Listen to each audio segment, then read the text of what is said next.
बांग्लादेश इस वक्त अपने राजनीतिक इतिहास के एक बेहद निर्णायक दौर से गुजर रहा है। अगस्त 2024 में छात्रों और युवाओं के नेतृत्व में शुरू हुए बड़े जन आंदोलन ने देश की सियासत को पूरी तरह बदल दिया था।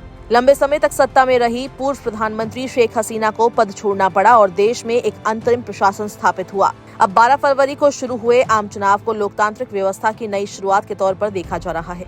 अंतरिम सरकार की कमान नोबेल पुरस्कार विजेता अर्थशास्त्री मोहम्मद यूनुस के हाथों में है और पूरी दुनिया की नजर इन चुनावों पर टिकी हुई है।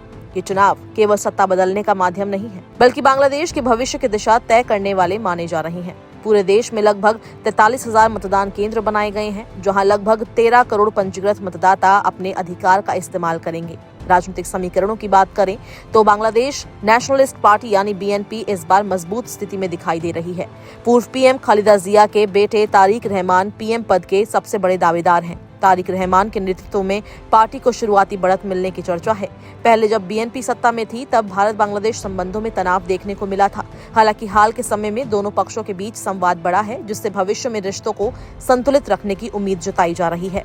वहीं दूसरी ओर जमात-ए-इस्लामी और नई उभरती युवा पार्टियां भी इस चुनाव में महत्वपूर्ण भूमिका निभा सकती है।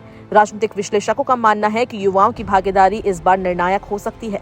करीब आधे मतदाता 18 से 37 साल के हैं और लाखों लोग पहली बार मतदान करने जा रहे हैं। यही वजह है कि चुनाव प्रचार में रोजगार, शिक्षा और आर्थिक अवसर जैसे मुद्दे प्रमुख बने हुए हैं। आपको बता दें कि शेख हसीना की अवामी लीग बैन है। इस चुनाव में कुल 51 राजनीतिक दल मैदान में हैं। चुनावी मुकाबला कड़ा माना जा रहा है और कई सीटों पर कांटे की टक्कर की संभावना जताई जा रही है। अगर बीएनपी जीत हासिल करती है तो तारिक रहमान के प्रधानमंत्री बनने की संभावना मजबूत मानी जा रही है। वहीं जमात-ए-इस्लामी के शिफुकर रहमान और युवा नेतृत्व वाली पार्टियों के चेहरे भी सत्ता की दौड़ में बने हुए हैं।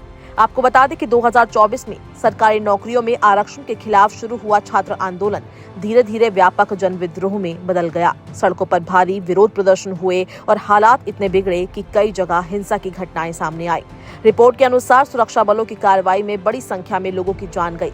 राजनीतिक अस्थिरता के बीच शेख हसीना को देश छोड़ना पड़ा और उन्होंने भारत में शरण ली। इसके बाद बांग्लादेश की अदालतों में उनके खिलाफ कानूनी कार्रवाई भी शुरू हुई, जिसने दोनों देशों के बीच रिश्तों में तनाव बढ़ा दिया। वहीं भारत के लिए भी ये चुनाव बेहद अहम है। दोनों देशों के रिश्ते सिर्फ पड़ोसी होने तक सीमित नहीं हैं, बल्कि साझा इतिहास और भू राजनीतिक हितों से जुड़े हैं।